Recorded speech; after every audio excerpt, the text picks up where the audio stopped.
Welcome to the podcast series at the College of Education and Integrative Studies. My name is Jeff Pass. I'm the Dean of the College, and we have as our guest today, Dr. Eligio Martinez. Welcome, Eligio. Thank you, Dean. Pleasure to talk to you today.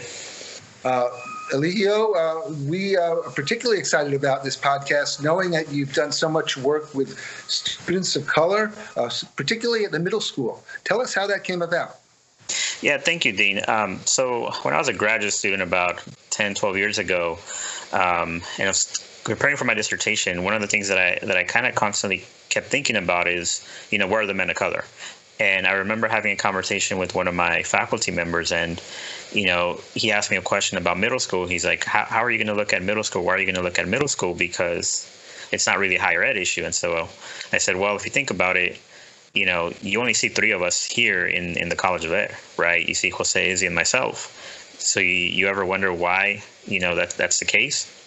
And part of that reflection, came from thinking about the work that I had done at UCLA and at the University of Washington, where a lot of times when you had incoming students, right, you have the group of incoming Latino students, the men are missing, right? And you look at African-American males and it's the same thing. And so I had previously done some work with high school students. I belonged to an organization called the Chicano Latino Youth Leadership Project in Sacramento, and it was a lot of the same, right, where we had a lot of highly qualified young women, but the men were missing. And so when I started thinking about college access and who goes to college, I realized that it was kind of a difficult question to answer if we were just looking at high school, because a lot of things are happening to young men of color in middle school. And so I said, well, perhaps it's not looking at high school as a solution. Perhaps we need to go earlier and think about what's happening to young men of color in middle school that's preventing them from successfully transitioning to high school and then beyond to high school graduation and college. So there's a lot to unpack there, and you've spent a career doing that. But let's start off. I think many of us are familiar with the obstacles facing students of color in terms of college access. But why men? Why boys? In terms of my research, why I focused on young men of color. It's a reflection of my life and who I am and where I come from, and seeing that a lot of, even though I came from a school that was 92% Chicano Latino, I was one of a few Chicano males or Latino males to go to college, right, to go directly to a four-year college, right? And it was just a lot of personal reflecting and trying to figure out, why me?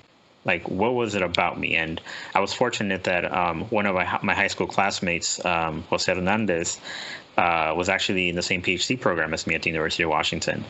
And so we, would sit around our apartment and, go out for dinner. And, we always wondered, like, what was so special about us that made us get to this point, right, where we were PhD students at a research institution.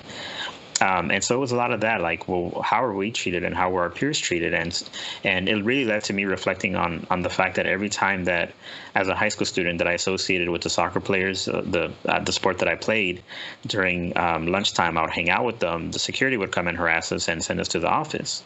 And so in a way, I was kind of pushed away from hanging out with my Latino peers.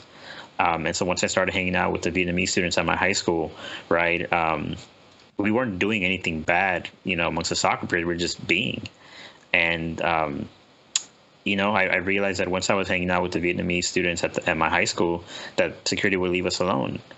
And so really, it was, I guess, a moment of frustration and anger that really drove me to think about, well, what are other things that are happening to students that's not necessarily connected to family, right? But what are schools doing to our young men that's preventing them from going to high school, and going to college, right? And I think the passion just comes from seeing, the data, and seeing the lack of research back then in, 2009, 2010, that there really wasn't anything on Chicano Latino males specifically. Right.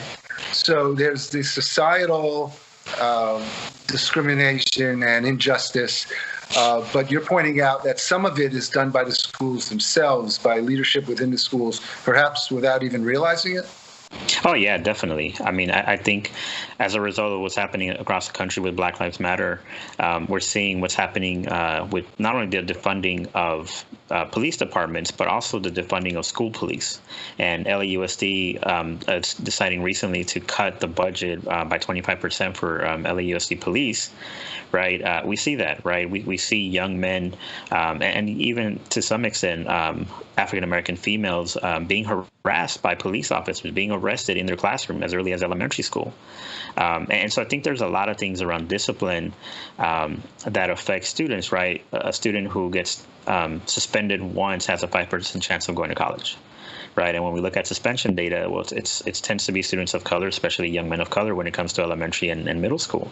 And so you couple that quote unquote misbehavior with the fact that young men are often put in remedial classes or special education classes, and it's like, okay, well, how, even if our parents want us and support us to go to going to school and want the best for us, what opportunities are available for us? I mean, even me as a good student, right, in AP classes, my AP English teacher tried to fail me my last semester. And it was nothing that I had done. I had done my work, right?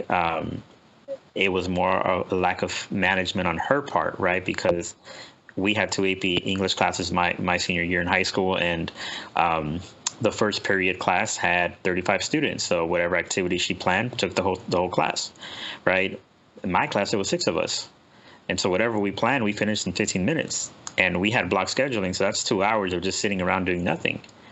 And because of how she didn't fail to prepare for us, right, anytime there was a gap in time where I was called out by a college counselor to talk about college, right, she penalized me for it. And so it literally came down to the end of the semester when I asked her, I'm like, do you think I'm going to college? And her response was like, well, you're not going to, you'll go to community college, but you won't be the only one. And so I'm like, wait, what? And so when my grades came in, I had a C. And I was like, how? And she's like, well, you're missing all this work. And I'm like, it's in my binder. You graded it and returned it to me. Right. And so I think for me, fortunately, I was in a position where I was aware and I had other teachers who supported me and I knew what to do. Right. But I can just imagine a lot of young men who aren't in that position, who don't feel that they're empowered enough to challenge their teachers. And, successfully, I got a B+ in that class, or an A-, and ended up going to UCLA. But I can just imagine, had I not fought for myself back then, where I'd be now. Right. So tell us about the research itself. Who were you studying? How were you studying them? And so my research initially looked at a group of middle school students who were in 7th grade. And so I followed them from 7th to 8th grade to really look at, what they were experiencing. And in those, brief year and a half that I spent with those young men, going to the school on a day-to-day basis, it was just interesting to see the transformation. And for a lot of them, right, school success revolved around sports and revolved around soccer. And so when soccer season was around, they did a really good job academically, right? And the teachers really, really encouraged them, really spoke highly of them. But as soon as soccer season ended, the school didn't know how to keep their attention. The school didn't know how to engage them. And, for a lot of them, their academics declined. A lot of them really did well and positioned themselves to do well in high school. But when they got to high school, they didn't find that same support system. And so, 6 years later, after I departed my research site, I've returned and I'm doing a follow-up study on them now to just really see how much their lives have changed from the time they left middle school to where they are now in as young men. Some in college, some working, some just trying to get by.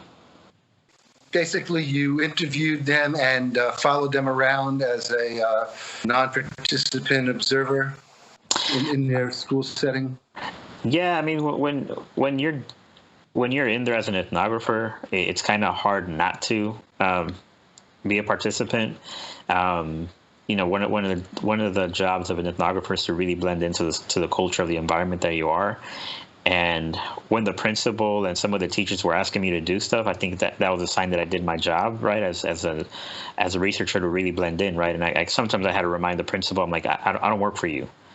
Like, I'm a volunteer, right? And I think the other part that was hard for me to not be, active was that the students didn't really have a Chicano Latino mentor, right? And so a lot of them saw me. It's like, well, you're that older brother or that older cousin, right?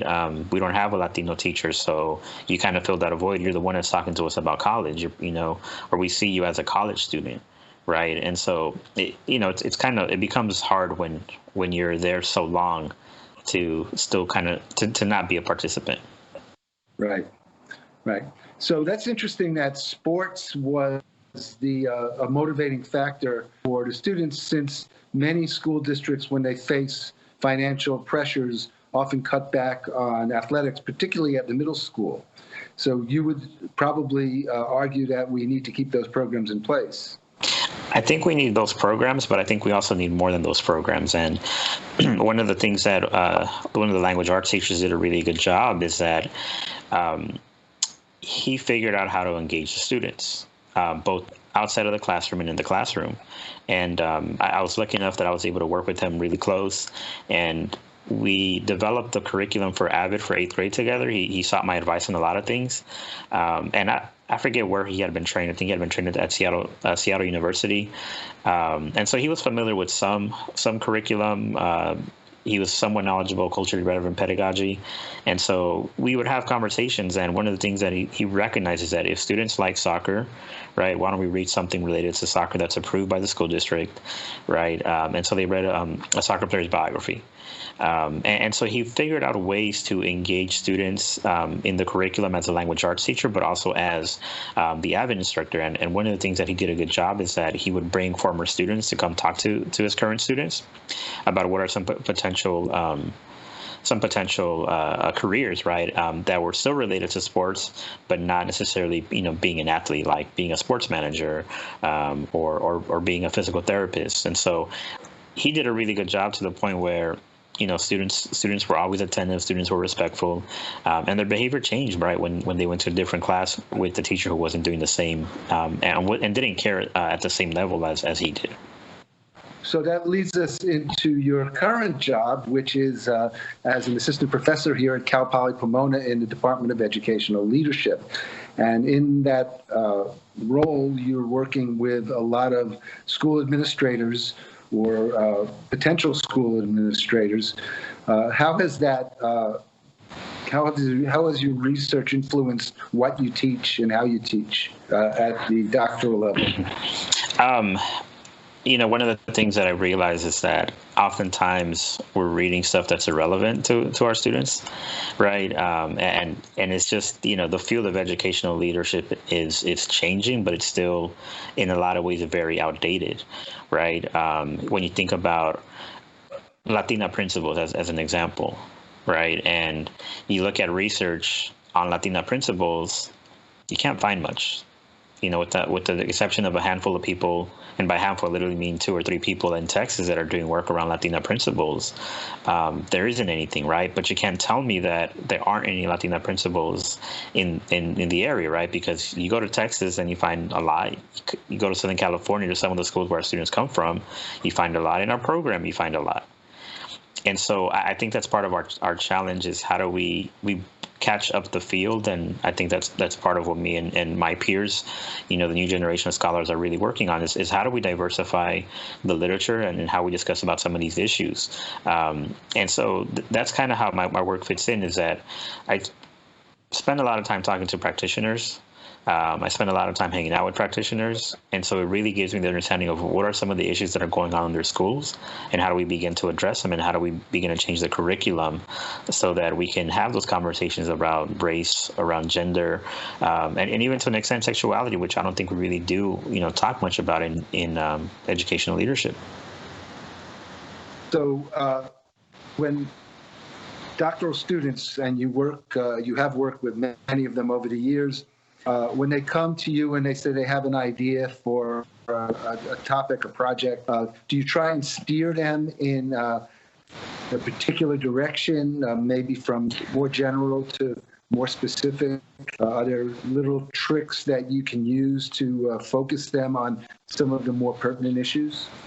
Yeah, I think that any doctoral student, whether they're at Cal Poly Pomona, whether they're at Claremont, whether they're at UCLA, or you name it, right? They all want to change the world with a dissertation. I was one of those students who wanted to change the world at one point, right? And my advisor said, be realistic. You can do all that when you're done. And so with a lot of my students, my advice to them, especially in the EDD program that's practitioner oriented, I said, okay, you can have a passion, you can be interested in something that's not related to your job, but can your dissertation be an opportunity to create something that impacts your job? Right? Can you develop a program? Can you develop an evaluation? Can you do something that you can then implement in your work site? And I tell them, look, there's no way, if there's something you're very interested in, do it, right? I will support you. I will guide you. But it's an opportunity to implement change in your site. And I think some students have done that, where they take it as an opportunity to address a problem of practice. And so some of them, I know I have a student coming in this fall who's trying to, he works with Gear Up down in Cal State Fullerton. And, he said, well, one of the things that I've noticed is that, I don't know if the counselors that I work with at the high schools are well versed to support my students when they apply for college. And I said, okay, well, is that an opportunity for us to then talk to those counselors, right? Can you go and ask them, what kind of training do you receive in your counseling credentialing program? What kind of trainings do you go to every year as professional development, right? And really begin to see, well, where are they guiding our students? And so I think that's my approach more with students, right? Is like, can we make this something that's practice oriented and be practical that you can then apply in your professional world? So for those listening who are unfamiliar with a doctoral program, how does it work? Who comes in? How long does it take them to decide on a topic? How does that whole process work in brief? Yeah, and so with the EDD program, it's much different than with the PhD program, because it's a 3-year timeline. And so students have to come in with somewhat of an idea. They have to at least be in the ballpark with what they're interested in, because by the end of the year one, they're working on their exam. They're trying to figure out, what's the body of literature that they have, what's missing in that body of literature. And then year two, you're designing, what the study is going to be. And, you're still taking your coursework. You're still trying to get that information that you need for the dissertation. But by year three, at the beginning, you're collecting that data and writing it up. And so students really have to have a clear focus, because unfortunately, there's not a lot of wiggle room in terms of how much time they have, to go through our program, right?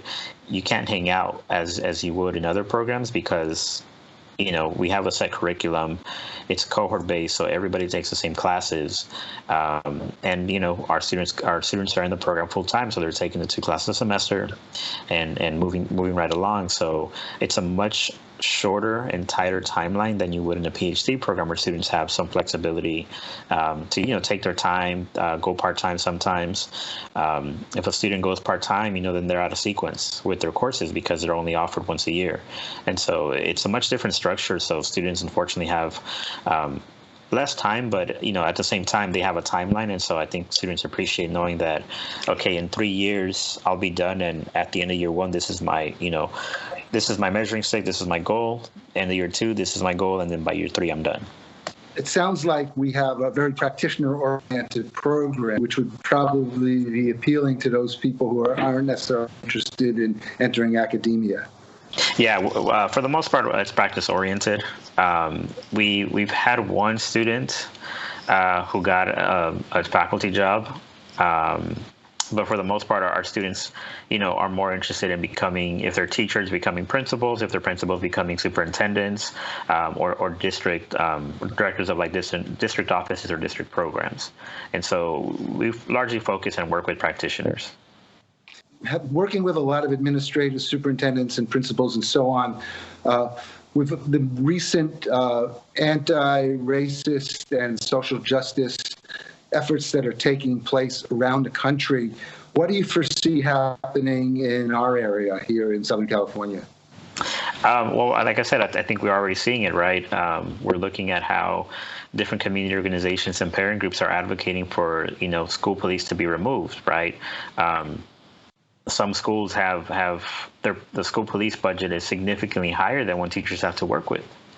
And that's one of the reflections that school leaders have to do is, why is so much of my budget going to security as opposed to really supporting my teachers and really supporting my students and what they need? And so I think that's one. I think two, right? Everybody's anti-racist until you begin to look at their practices, right? And so I think people really need to take a reflection on, if we're not training and promoting school leaders of color that reflect the communities that we're serving, then what are we doing wrong? If we're not mentoring school leaders, then what are we doing wrong, right? Because every superintendent, every principal, every school administrator, they have a way to mentor individuals. And a lot of the students that I worked with in the past at Cal Poly Pomona, I had a group of them that were Latinas, that were principals, that in their EDD program saying, I've never had a mentor professionally. And so I think that's one of the things that district leaders need to do, is how do we identify administrators and teachers of color that we can mentor to become leaders, right? The same way that we begin to train teachers to move up, right? But the other thing that districts and school leaders have to do is that they really look at who they're hiring, right? If they're not hiring teachers of color in a school district that's primarily students of color, then what's the disconnect and what's the rationale for that? So I think, folks need to take that hard look internally and say, well, what do we need to do different? And it begins by, who do we hire, and what do we set as a priority in terms of our funding? So is it your belief that having more administrators of color might inspire more young men to enter the teaching profession? It might be. Seeing a male teacher in elementary school and kindergarten is kind of rare, right? And why is that, right? Because from a young age, young men might think, well, teaching it's a female career, right? It's not something that men do. And as we move along, right, unfortunately, a lot of the men of color who become administrators become the disciplinarians. And so oftentimes it's those people that push out students of color, especially young men of color. And so I think we need to change that, right? We've had a number of students, Anthony Rice, Sergio Chavez, who were both school administrators and leading by example, right? Engaging with the community, engaging with students, and their students love them. And so I think, those are two perfect examples of how we can begin to change the perception and perhaps attract young men into teaching. Okay. Would you anticipate other kinds of changes as a result of the recent movements, such as in terms of testing, emphasis, instructional methods, in response to all that's going on? Within our program or within the field? Within the K-12 schools or P-12 schools. Yeah, I think a lot of folks are starting to have those reflections and those conversations, right? I think a lot of it goes to what services are available for students, right? And I think part of that is when I talked about prioritizing the budget and what's important for schools, right? I think a lot of school leaders are starting to look at, well, why don't we have enough counselors? Why don't we have, enough nurses? Right. That's the big question that everybody's talking about right now. Okay, you're going to reopen up schools. You're going to welcome students back. How many nurses do you have available? Mm-hmm. Right. What other resources are you going to provide your students? Right. And so, I think there's the Black Lives Matter movement happening that's really changing the way we think about education and how we can begin to change things. But two, we're also in the middle of a pandemic. So how are we going to continue to support the students who may not have the resources to do well academically, at home, right? And it might be, the lack of a space where they can focus their study, right? Or if a parent has multiple kids, right? Well, if a family only has one computer, well, who gets to be on the computer? And so I think those are some priorities that school districts need to look at, right? Is how do we support our students during this pandemic, right? While at the same time figuring out how do we get creative to be able to engage them. Right. So these are very exciting times, especially for those of us in higher education who are working with future teachers and administrators. Yes, very, very exciting. Right. So what do you have next in terms of your research agenda? What kinds of topics will you be tackling? And so because of my professional, or the way my professional trajectory happened, right, after I left the University of Washington, I was working at a community college running a mentoring program for men of color. And so that's kind of my area of work now. I do a lot of work with community college students, looking at some of the practices, right? And at the statewide level, I'm one of the senior leads for the Cal State University Consortium for Young Men of Color. And so I've been working with some of the leaders out at Cal State Dominguez Hills who have really launched this initiative forward. And we're really trying to figure out how do we how do we develop these programs that do support the needs of our young men of color across the CSU system? Because that's one of the metrics that folks want to close, right? Is closing the gap between young men of color and the rest of the student population when it comes to graduation and retention. And so that's something that I'm excited to continue doing, this year and hopefully beyond, right, is helping some of the Cal States develop their programs to really strengthen the services that they provide for young men and really make a dent in terms of our retention and graduation rates for men of color. This is exactly the kind of thing that I suspect many community philanthropic organizations would want to support. So we're hoping that among the legions of listeners to this podcast will be someone who might want to write a check. And if somebody is interested in contacting you to learn more about your programs or support them or have questions, how would they reach you? Email would probably be the best way. And so my email is Eligio, ELIGIOM @cpp.edu. And that's the best way to get a hold of me. So that's for any funder who's willing to support some of the work we're doing with the consortium, but also for any student who's interested in our EDD program and wants to be engaged in conversations around social justice and social change. Okay, I think you've been pretty convincing that this is some good work, and we look forward to having you back in a year or two to discuss more of your results. Sounds like a plan. Thank you for joining us today. All right, thank you for your time.